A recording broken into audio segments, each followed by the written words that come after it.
All right, if you're an artist trying to make money online and you keep hearing the same advice over and over, which is post consistently, build your brand, grow your following, or people need to care about you before you buy your art, I need to tell you something that might change how you think about all of this because that advice is why you're failing, even though you're trying consistently and you're implementing all the things that people are talking about. This is going to be a series where I break down all the bad advice that I see on TikTok and Instagram and what I do instead.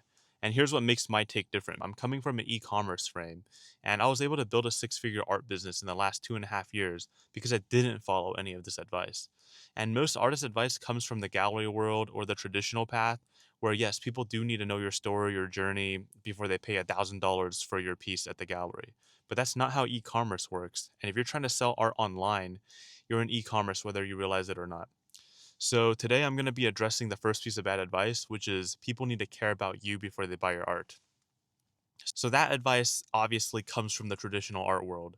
You know, gallery buyers, they pay for the artist, they care about the story and the prestige. And it makes sense when you're selling super high ticket items like those 10K originals because these people are they're buying status, investment, and bragging rights. And they're like, oh, I owned a piece made by fucking Picasso or something. But here's why it fails when it comes to the e-commerce frame that I come from because I know I'm not Picasso. And you have to realize that online buyers are not gallery collectors. They're just normal people who want something specific and they're not researching your backstory before they buy. Let's say you're selling some sort of print on Etsy. The person who looks at your listing is not thinking about the artist behind the print.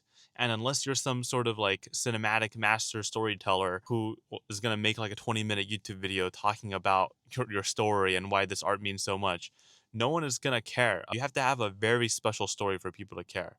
For the most part, people care about the product. When someone looks at your listing, this is probably what they're thinking. They're thinking, oh, this piece would look great in my kitchen, or oh, maybe this piece would look good in my living room. They're not thinking about you until you provide like excellent service to them and you go above and beyond. They're not going to care about you at all. People buy products from brands they never heard of every single day.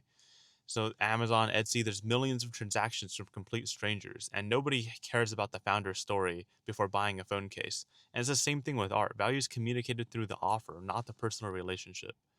So here's what actually works in the e-commerce frame.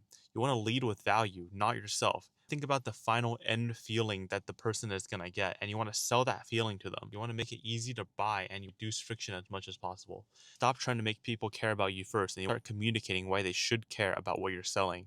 And the relationship can come after the sale, but the value has to come before. So this is part one of my series. In the next video, I'm going to address why posting consistently is also bad advice if you're trying to make money as an artist. So yeah, drop a follow.